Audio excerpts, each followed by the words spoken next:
Audio shrink back in the house here. Wow, man. I guess those Niners had you biting your nails down to a quick, eh? I don't know. I like that team, and they just didn't perform well, and I feel we're lucky to win. I expected a better performance, and Baltimore, I mean, they're going to be tough to beat, but everyone has to go through the Chiefs, the champions, the team that knows, that believes they can win, right? And that's the whole thing at high-level sports. You got to believe. But anyways, I got to get back to the topic of streaming because it's a very, very, very popular way to indulge in your music nowadays, and it's going to continue to become more popular. And so it should be. I mean, it's almost too convenient, too easy.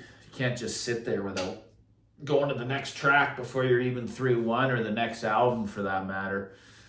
But this is going to get back to the Innuos again, and why I feel it's so highly regarded to me. Because I've shared on stuff like this before. I mean, Aurender was kind of the new big cat. Bryston came before them, but they were just never able to sort out a good software, and they still have not done it, guys. I'm not here to bash Bryston because it does sound good, but the Manic Moose software is absolutely terrible. And it's such a shame. I just don't understand how they can't improve on that.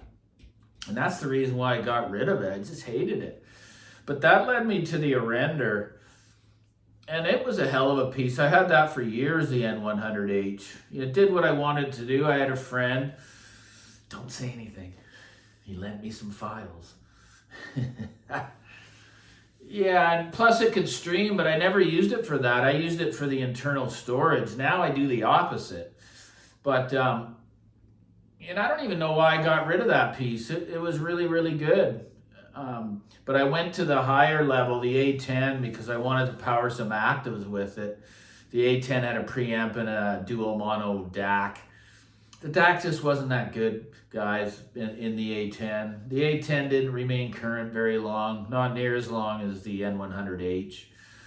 But, I've been streaming for a long time, like probably 15 years.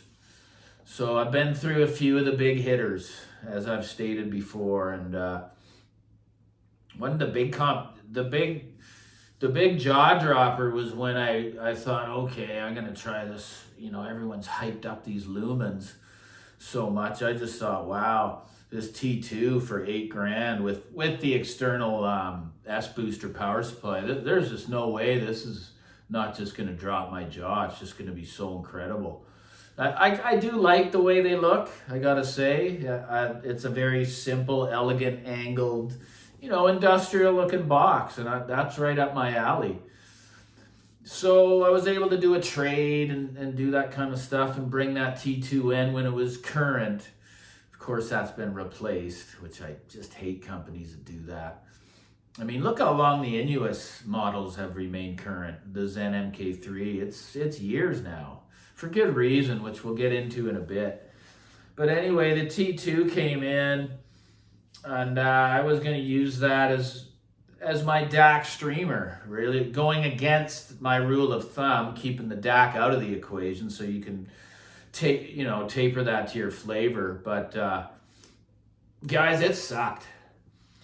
It was just clearly, you could tell, okay, that's digital. Like, there was harshness, there was brightness at times, there was sibilance.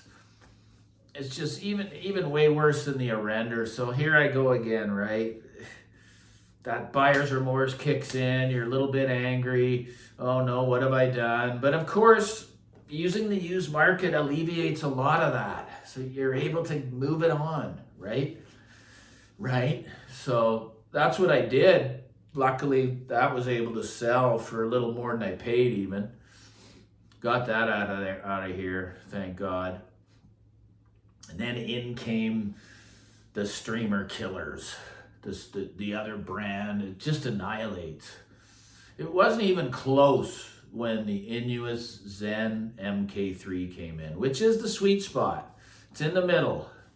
The next one, the Zenith, it's still the exact same chassis. There's no separate power supply, nothing like that, and it's $8,000. So those are the ones I would suggest staying away from. There's always going to be a sweet spot in a lineup. But guys, when that came in here, and I was finally able to sit down and hear digital the way that I wanted to hear it. Like, I mean, no jagged edges, full analog presentation, very organic.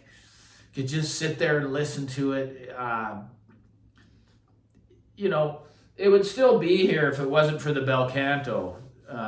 Heaven forbid I just mentioned it again, probably the 10th, 20th time I've mentioned it in my videos.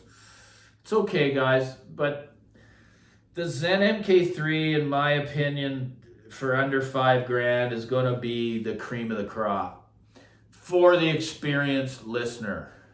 Someone that's been doing this a long time. And if you want to come on here and give your opinion of why you don't think it is, that's cool. And I won't remove it because that's good. It's okay, man. It took me many years to arrive to a component such as that presents music in that way. I mean, every DAC I matched it up with. Actually, I only used it with 3 different DACs.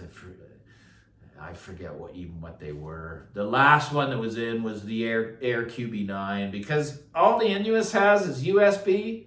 So all I wanted was a USB DAC, and no one does it better than Air. They're the grandfathers of it. They're the first to bring USB to the world in DACs, I believe. Like, you can quote me if I'm wrong on that, but like these moments don't happen too often on one's journey where they get so affected by a component. And when that happens, that's when you stop. That's when you stay with that piece. Because even the new, I have yet to hear the Pulsar or the new replacements, which don't have the hard drive built in, and all they do is stream. They don't have the ripper, which I prefer that design better. I don't need the hard drive anymore. All I do is stream. But I mean, I wouldn't doubt that it's absolutely amazing, you know. So it wasn't even close, guys. And like I say, little differences are a lot, but this was quite a bit of a big difference. And guess what? It was almost approaching half the cost of the Lumin. Because at the time it was around $4,300 and the Lumin was over $7,000. This is what I mean. More money doesn't always do it. And that's a clear example of it. I mean, I will always steer any of my followers asking what streamer should I get for this certain budget. I mean, you can land those for $2,000 in the States, $2,200. They feel like an integrated amp. You get it. And it just feels like so substantial. That Sean Jacobs power supply is the whole right side of the chassis with that massive caps, the big toroid. It's one of the greatest components I've ever owned, right? But I've lost nothing with the bel canto. I'm just saying. That's how good the canto is. But anyways, that's a story on how it just came in and squashed the Lumin. And that's going to be the header. And I know it's going to raise the backs of the Lumin lovers, but that's okay. This is my opinion. And I want you to like and subscribe. And if you feel so kind, there's a super thanks down by where you put in your text.